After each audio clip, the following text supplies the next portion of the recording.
You have heard it was 720 men against 40,000. That number is doing a lot of lying. What happened at Wizna was not a clean legend about one tiny force stopping an entire German corps head-on. It was worse than that. It was a broken line, unfinished bunkers, failing wires, and a handful of men forcing Heinz Guderian's advance to slow down anyway. In the next minutes, you will get the real numbers, the real units, and the real reason this place still matters. Not because it changed the war. It did not. Because sometimes delay is all you can buy. What would you do if the concrete above your head was ringing like metal? The air smelled of damp earth and cordite, and retreat meant open ground under tank guns. The name at the center is Captain Władysław Raginis. Across from him stood elements of Heinz Guderian's 19 Army Corps. That part is true. So is the 4-day resistance, from 7 to the 10th of September 1939. But the famous number folds total German strength in the area into one dramatic image, as if every man and vehicle came at every bunker at once. They did not. Historians including Stephen J. Zaloga have pointed that out for years. The battle remains severe without inflation. Roughly 700 Polish defenders held an unfinished position against phased attacks by units including 10th Panzer Division, 3rd Panzer Division, artillery, engineers, and infantry support. That is the promise paid early. The stale bunker air, the sweat on a hand-cranked field telephone, the sudden fear when the line goes quiet. That is the real story. Wizna mattered because the land itself could slow armor. The Narew and Breza rivers narrowed movement into crossings, roads, causeways, and bridges. Marshland did the rest. In morning mist, reeds hid water channels that could swallow a boot to the ankle and hold it there with a cold pull. Engine noise carried over the flats long before the vehicles appeared. You could hear the Germans before you saw them. That matters. Heroism alone does not stop tanks. Geography creates friction. Men decide whether to use it. Raginis and his detachment did. If this position had been a dry, open plain, the story would be shorter and much quieter. Instead, the ground forced Guderian's advance to works, probe, and clear its path step by step. Delay began here, in mud, water, and narrow approaches. The Polish position looked stronger on paper than it felt in the dark.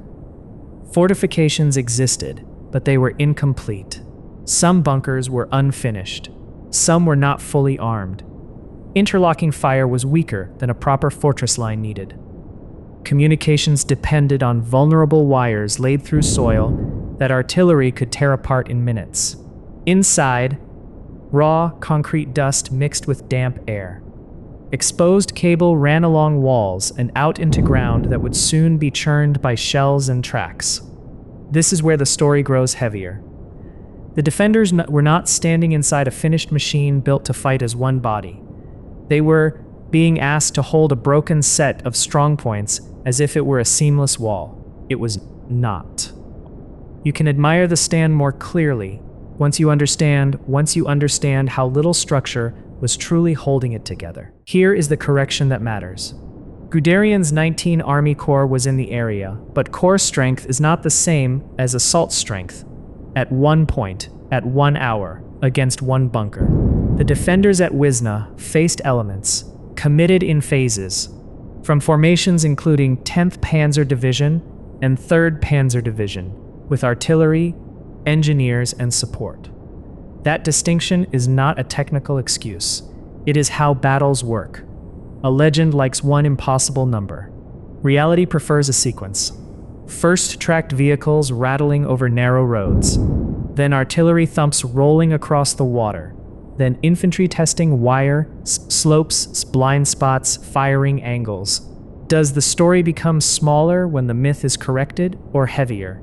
It should feel heavier, because now you can see the mechanism that closed around them, one part at a time, without mercy and without theatrics. The opening contact was not a cinematic rush. It was colder than that. Reconnaissance, ranging fire, armored probing, Infantry looking for weak sectors in a defense that could not afford to lose even one node. A field telephone crackles. Someone reports movement near a crossing. Another line hisses with static, then drops into dead silence. The bunker wall gives a short shudder as artillery corrects its aim. Outside, dust jumps from the ground in tight bursts. Inside, every man understands the same thing at roughly the same time. Fixed defenses do not die all at once. They die by isolation. That truth turns the pace of the battle. Not chaos yet, not collapse, just the mechanical beginning of it. Like hearing a lock engage somewhere beyond the door, and knowing more will follow. Then the method became clear. Artillery pinned, infantry approached, engineers handled wire, obstacles, and bunker approaches. Tanks exploited any ground that opened. This was not one heroic crest with one decisive charge. It was reduction, piece by piece. If a wire was cut, one bunker stopped being part of a line and became a room waiting to be found. The smell changed first. Damp earth gave way to explosives and hot dust. Chips of concrete fell onto helmets like gravel. Sparks jumped in cramped darkness each time metal struck reinforced edges. German combat engineers mattered here because static defenses are dismantled by specialists, not by myth. Once a position lost contact, its world narrowed to one embrasure, one door, one shrinking ammunition pile. What would you hold if all you could really hold was your own corner? Picture the command bunker without trying to make it noble. A rough table, a map weighted at the corners, weak light, mud drying on boots. Captain Władysław Raginis listening, because normal speech is nearly useless under shell fire. A runner arrives bent low, face streaked with dust. One position has been hit. Another cannot answer. Ammunition is short somewhere down the line, though the line is barely a line now. The telephone gives a burst of sound like frying wire, then nothing. Dust hangs in the throat. The air tastes of metal and candle smoke. Nobody in that room needs a speech. They only need time, and time is exactly what the bombardment is taking away. This is the battle at its most human and least legendary. Fragments of information, each one smaller than hope, each one heavier than the last. A bunker protects. Then, under enough pressure, it traps. German attacks brought not only guns at ground level, but also fire from above. Artillery concussion worked through concrete and into lungs, teeth, and inner ears. Exits that looked survivable on a quiet day became kill zones once observed. The temperature inside rose with each blast, then dropped back into a damp chill when smoke drifted through cracks. Men who were still physically unhit could still be half-stunned, deafened, disoriented. That is what heavy fire does. It does not need to breach immediately to begin destroying a position. It only needs to make action slower and judgment worse. You can imagine the sound. Not one explosion, but overlapping blows, each one turning the bunker from shelter into pressure chamber. Courage remains. Sudsphere.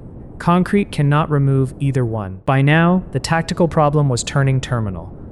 Once crossings and gaps were controlled, the defenders faced a choice with almost no clean answer.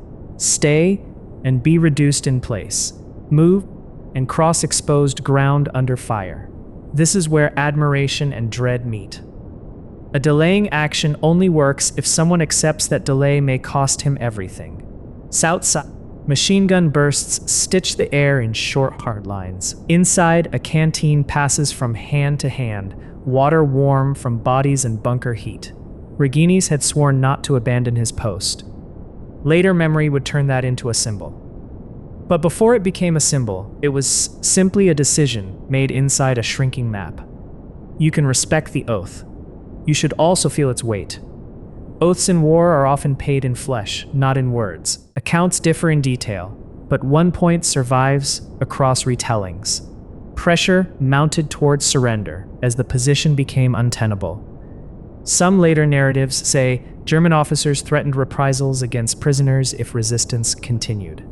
Sources need caution here. Memory after catastrophe is rarely clean. but the broader truth stands. By the end, the defenders were facing not a battlefield choice between victory and defeat, but narrower question about what further resistance could still buy. The smell of smoke settles into clothing. Dust grits between teeth. Somewhere outside, an engine idles, patient, almost insulting in its steadiness. This is the last stand stripped of romance. No relief is coming. No operational reversal is waiting behind the next hour. There is only the arithmetic of minutes, men, ammunition, and what a commander believes he still owes the living. Captain Władysław Raginis did not leave Wizna alive. In Polish memory, he became the face of the stand, and for good reason. Yet even here, restraint matters. Hero stories can hide the texture of what actually ended there. Wounded men, collapsed positions, severed contact, exhausted defenders in air that smelled of wet concrete, blood, and burned propellant. The stand delayed the German advance. It did not stop it. That is not failure. Delay was the mission left to them by circumstance, terrain, and the shape of the invasion itself. If you only ask whether they won, you miss the real measure. They imposed time on a stronger force. They did it while their line was already coming apart. That is why Wizna endured in memory. Not because it was pure myth, because the reality was hard enough to remember. Modern viewers often want a clean return on sacrifice. Did it change the war? Did it save the nation? Usually that answer is no, not in the way people want. But warfare is often decided by smaller currencies than victory speeches admit. Hours matter, crossings matter, coordination matters. The pause forced by one stubborn defense can disturb timetables, strain momentum, and complicate an advance already stretching across too much ground. At Wizna, the effect was limited, local, and real.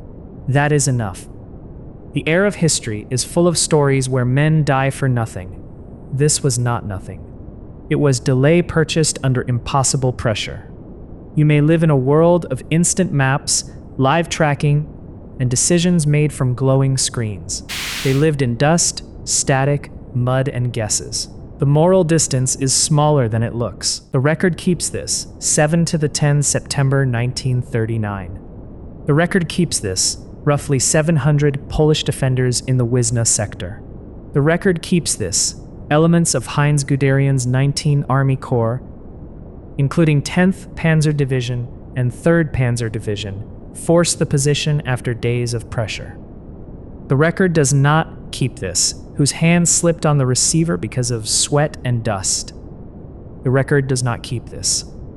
How long a second feels when the bunker light shakes and the line has already gone dead. That is the ledger of battles. Dates, units, outcomes, then everything else.